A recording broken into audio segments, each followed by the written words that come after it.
They said I was a burden, then shut the door in my face. I remember standing on the porch, my bag slung over my shoulder, feeling every ounce of humiliation seep into my bones. Just hours earlier, I had hoped for a conversation, a shred of understanding, maybe even a little empathy. Instead, I was met with cold eyes and dismissive gestures, like I was invisible or worse, a problem they couldn't tolerate. The home I had grown up in, the walls that once held laughter and arguments alike, now felt alien and hostile. I traced the lines of the familiar hallway in my mind, remembering how I had once belonged there, how I had once been their child, their responsibility, their family, and now I was nothing but a burden. I had been struggling for months, jobless, underpaid in temporary gigs, and constantly reminded of my inadequacy. I had tried to hold on. I told myself I was doing my best, that opportunities would come, that they would understand, but nothing could have prepared me for this ultimate rejection. Their words echoed, "We can't support you anymore. Figure it out on your own, figure it out," as if my existence was a choice, as if my failures were intentional. The sting of their judgment, their favoritism toward my sibling who had made something of themselves, burned worse than hunger or cold. I felt smaller than I had ever felt, as if I could disappear entirely, and no one would notice. I wandered the rooms I had known since childhood, each corner now a testament to my unworthiness.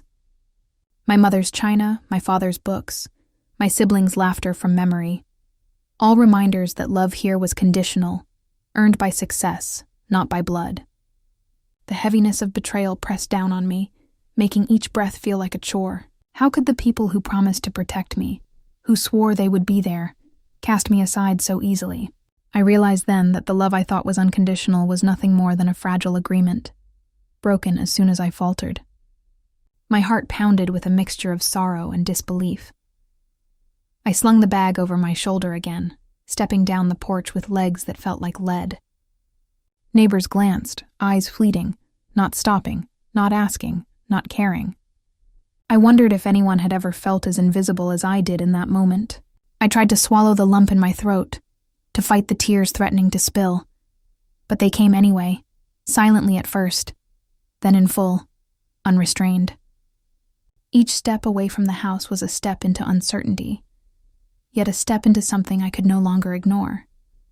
The realization that my life, my path, my dignity, was mine alone to reclaim.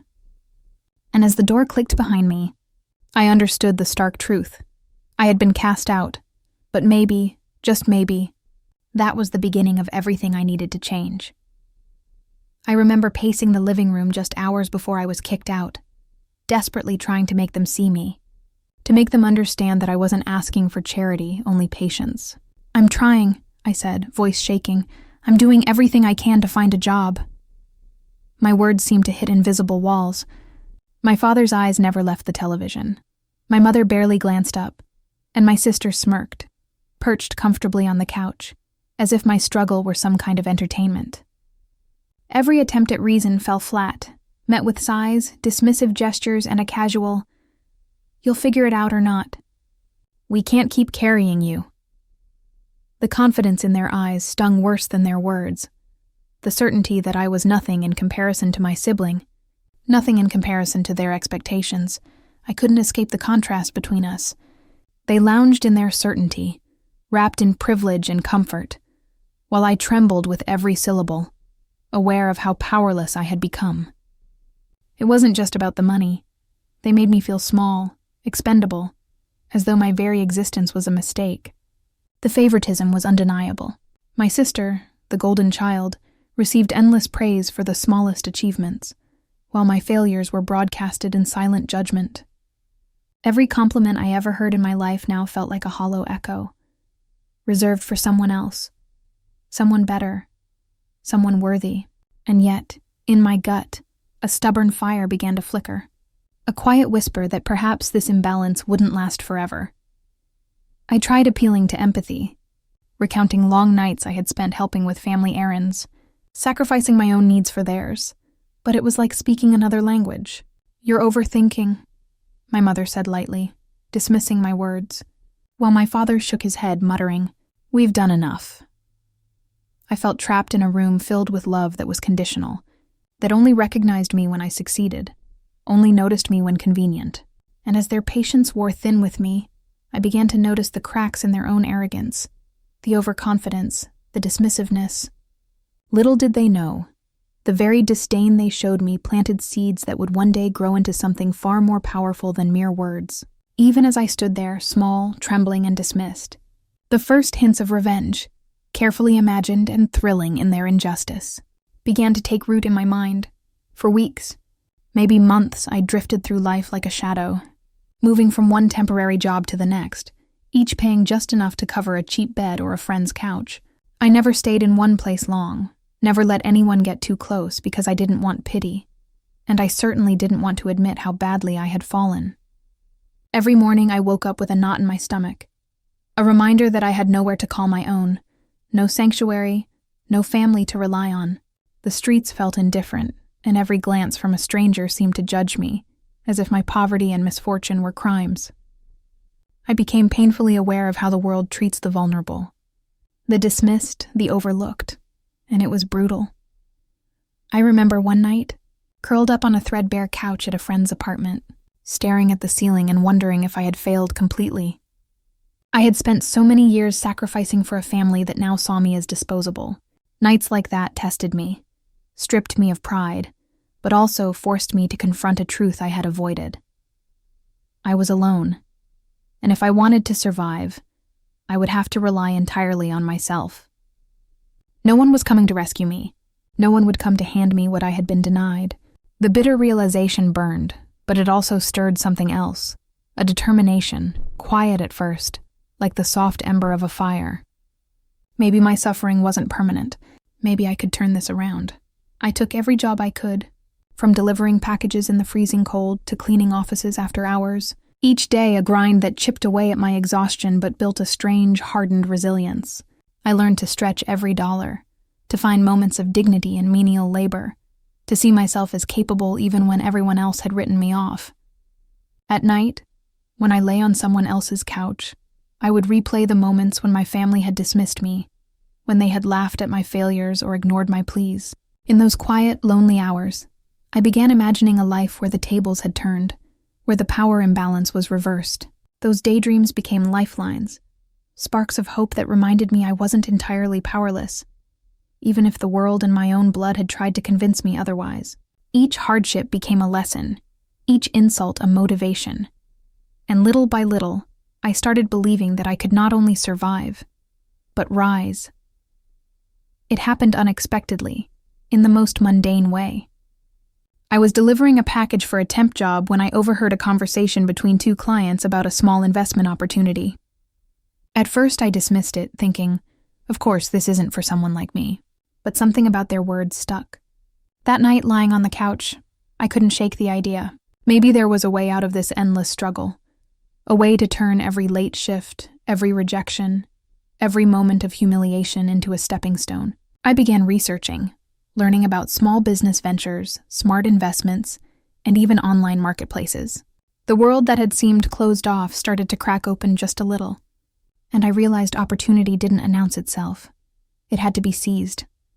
Around the same time, I met someone who would unknowingly change everything, a mentor, a stranger really, who saw something in me I had stopped believing existed. They shared advice, guidance, and a glimpse of the confidence I had longed for but had never received from my family. "You're smarter than you think," they told me once, and I clung to those words like a lifeline. Slowly, I began to sketch out a plan, a small business that catered to a niche I understood, one that others overlooked. I poured my energy into learning every detail, from marketing to finance, and for the first time in years, I felt in control. The helplessness that had defined my existence was giving way to something exhilarating. Even in those early stages, I imagined what it would feel like when I was no longer invisible, when the family that had dismissed me would see me thriving and wonder what they had overlooked. I didn't let myself dwell on the revenge yet. It was too soon, but the seed was planted. I felt the first sparks of power and independence, and with every decision I made, every calculated risk, I sensed that the life I had once believed impossible was now within reach. The climb wouldn't be easy, But for the first time in years, I felt something I hadn't in a long time: hope and a quiet certainty that I could rise far beyond the hands that had once shoved me aside. Every day became a test of endurance and willpower. But unlike before, I was no longer drifting aimlessly. I dedicated myself to learning, to building skills I had never thought I possessed. Nights spent scouring tutorials, analyzing markets, and refining ideas replaced the aimless worry that had once consumed me. Slowly, methodically, I began to see results. Small at first, a few sales here, positive feedback there, but each success fueled the fire inside me. I remembered how powerless I had felt, sleeping on borrowed couches, jobless and dismissed, and I contrasted it with the sharp focus and competence I now carried. The helpless, defeated version of myself felt like a distant memory, almost unreal. As my confidence grew, so did my ambition. I started dreaming about more than survival. I imagined scenarios where my family, who had mocked and abandoned me, would one day witness my success. I pictured them walking into my home, expecting authority or leverage, only to be met with a quiet, undeniable power I now held. I imagined their disbelief when they realized the child they had written off was thriving, independent, untouchable. The fantasy was subtle at first, a private smile in my mind, but it gave me a secret satisfaction, a mental rehearsal of justice I would one day enact. It wasn't malicious. It was empowerment. I was reclaiming what had been taken: my dignity, my place in the world, and my voice. With every milestone, the contrast between past and present became more vivid. The me who had been overlooked, humiliated, and dismissed was no longer relevant.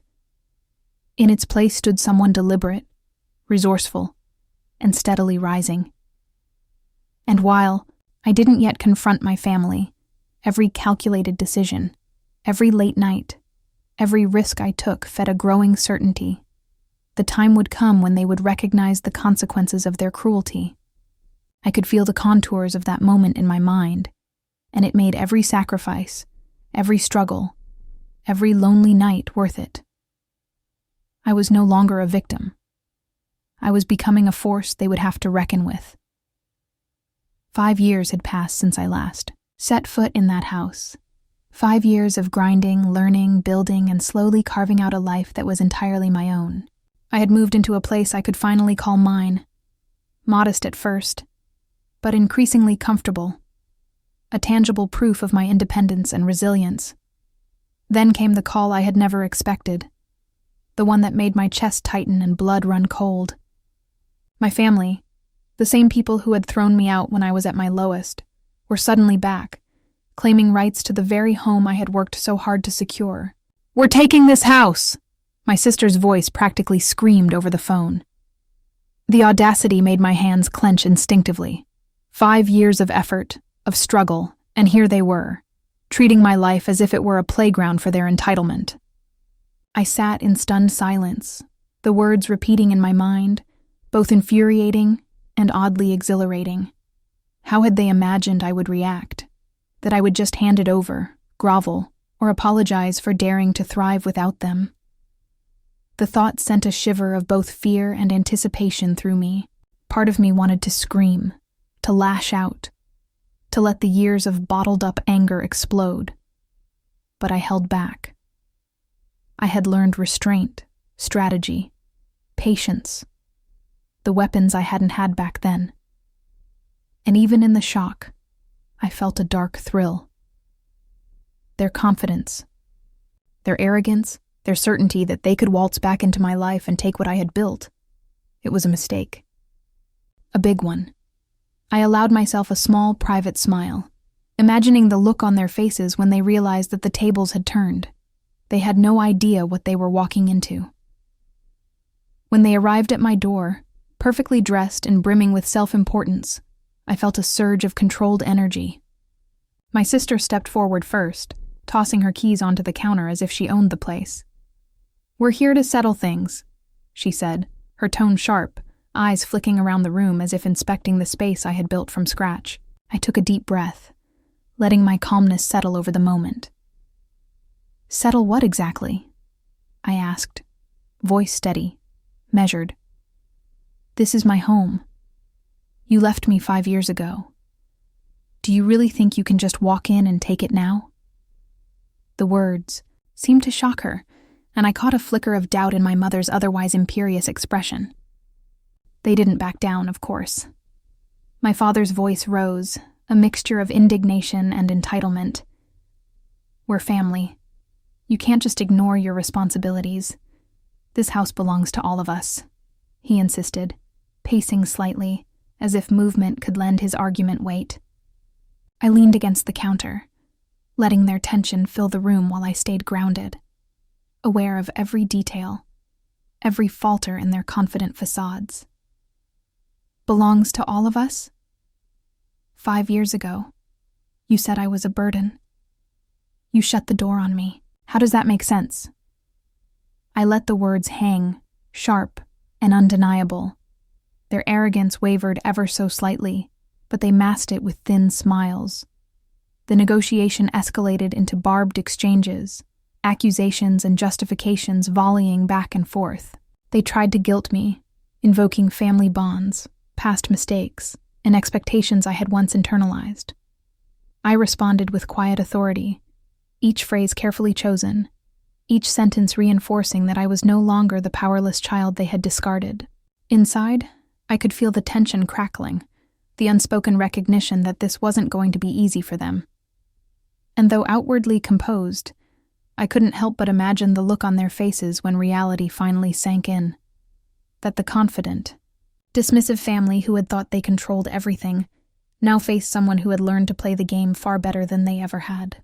I spent the next few days in quiet contemplation, pacing my apartment, notebook open, mind racing with possibilities. The audacity of their claim gnawed at me, but I couldn't let anger dictate my actions. I needed a plan, one precise, unassailable, and devastating in its subtlety. I replayed every moment of their betrayal. The slammed door, my mother's dismissive sighs, my sister's smirks. Each memory stoked a fire that wasn't about vengeance alone. It was about justice, about proving that dismissing me had consequences. I realized revenge wouldn't be satisfying unless it was smart, undeniable, and executed in a way that left them questioning their own arrogance. I considered legal angles, recalling faint memories of my father joking about loopholes in property deeds and inheritance laws. I began researching, making calls discreetly, tracing documents, and exploring avenues they would never suspect. Each discovery felt like a key turning in a lock that had once kept me out. Social strategy also came to mind, how their reputation could crumble under subtle exposure of hypocrisy. I imagined the dinner conversations, the polite acquaintances who would quietly shift allegiance as whispers of my accomplishments reached them. Financial leverage, too, offered a path. Small investments and business moves could quietly shift power without them realizing until it was too late.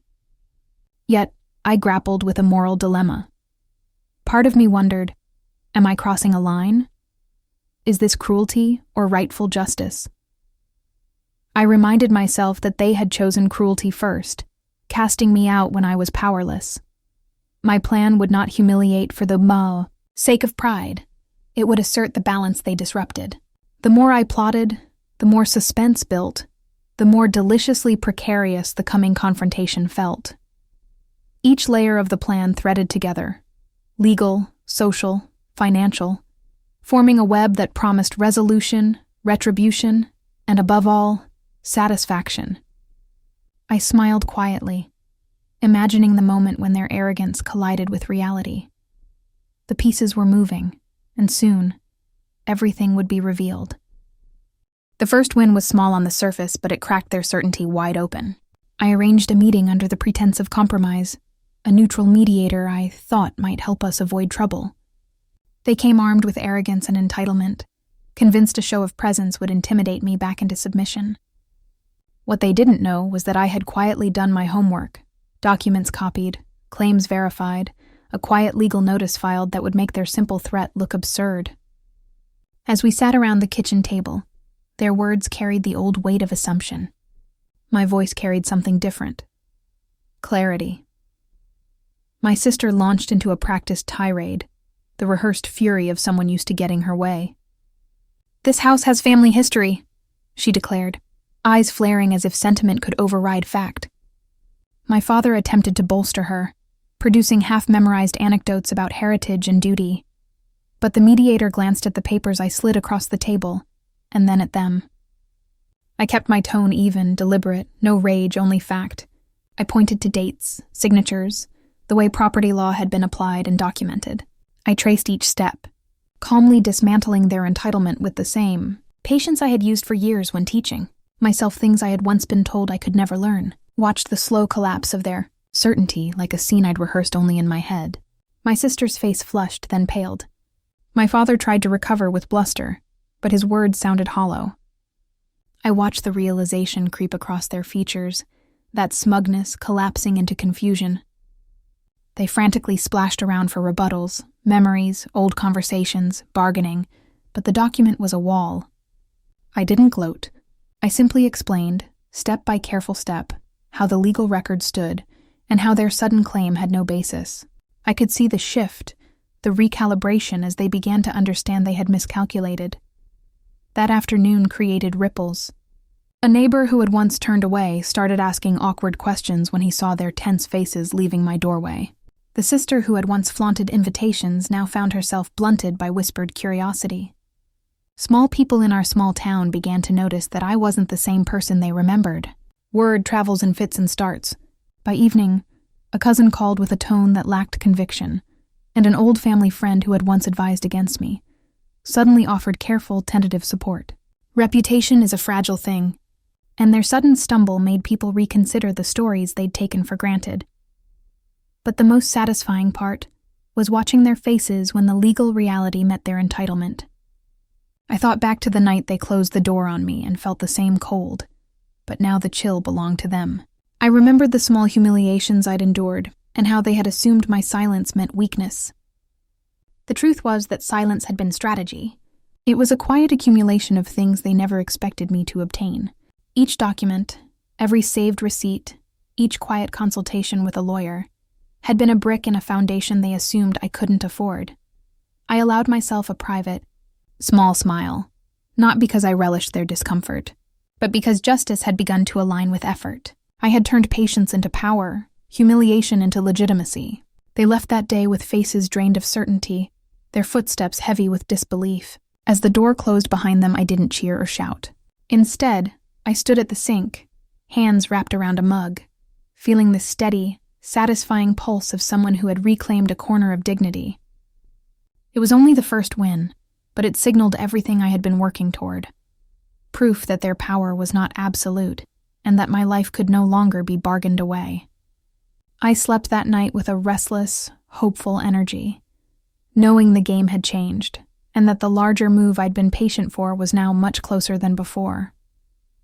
They didn't take their first defeat quietly. The very next week, messages began pouring in, texts laced with thinly veiled threats, calls at odd hours, and emails that read more like ultimatums than attempts at reconciliation. "You don't want to make a mistake," my sister warned one evening, her voice cold over the phone. "We could make things very difficult for you." My father, always the one with a facade of authority, sent legal notices and reminders about family obligations, each word dripping with the assumption that I would bend. For the first time, I felt the old familiar tug of doubt, the anxiety that maybe, just maybe, I had miscalculated. But it was brief, fleeting. I sat in my apartment, hands gripping the edge of the desk, heart racing yet focused. Memories of the door slammed in my face, the laughter of indifference, the nights spent shivering on couches, all came back in vivid clarity. The vulnerability I felt wasn't weakness. It was raw truth, and it reminded me why I had fought so hard. Every pang of fear fueled my resolve, sharpening the strategy I had already begun to perfect. I imagined their faces again, confident and smug just days ago, now teetering on the edge of frustration and disbelief. Pressure escalated when a neighbor mentioned overhearing my sister boasting about plans to challenge me publicly. Their boldness was infuriating, but it also made the stakes thrillingly real. I began anticipating their moves, thinking 2 steps ahead, layering defenses and crafting responses that would protect me while building toward a satisfying reversal. The balance of power was shifting, yet the tension remained razor-sharp. Each interaction like a tightrope I had to cross with precision. As I prepared for the inevitable confrontation, I reflected on every hardship that had brought me here, the nights of hunger, the endless temporary jobs, the coldness of a family who had once discarded me. All of it had forged a resilience I now understood as strength. And yet, even with that clarity, a knot of suspense coiled in my stomach, because I knew the next encounter would not be subtle. It would demand courage, cunning, and every ounce of patience I had cultivated. The next move would determine everything, and the thought of standing face to face with them, wielding the quiet power I had earned, both terrified and exhilarated me. The day finally arrived when everything converged, the culmination of 5 years of struggle, strategy, and quiet calculation. They showed up at the meeting I had arranged, their faces brimming with smug confidence, unaware that this encounter would not go as they had imagined. I greeted them calmly, a small smile playing at the corners of my mouth, letting the silence stretch long enough to make them uneasy. "It's good to see you all again," I said, voice steady, eyes meeting each of theirs with a subtle, unshakable certainty. They had expected me to flinch, to stammer, to retreat, but instead, they were met with someone entirely transformed, someone who no longer fit into the role they had dismissed so easily. My sister launched into her usual rehearsed threats, her voice sharp and clipped. "You can't just keep this from us. We're family, and this house—" I cut her off, holding up a hand. "You left me when I had nothing.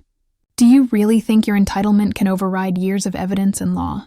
The mediator glanced at the stack of documents I had prepared, and for the first time, their confidence faltered. I had not only gathered legal proof, but also subtle social leverage, emails, witness statements, even neighborhood acknowledgments of my work and integrity.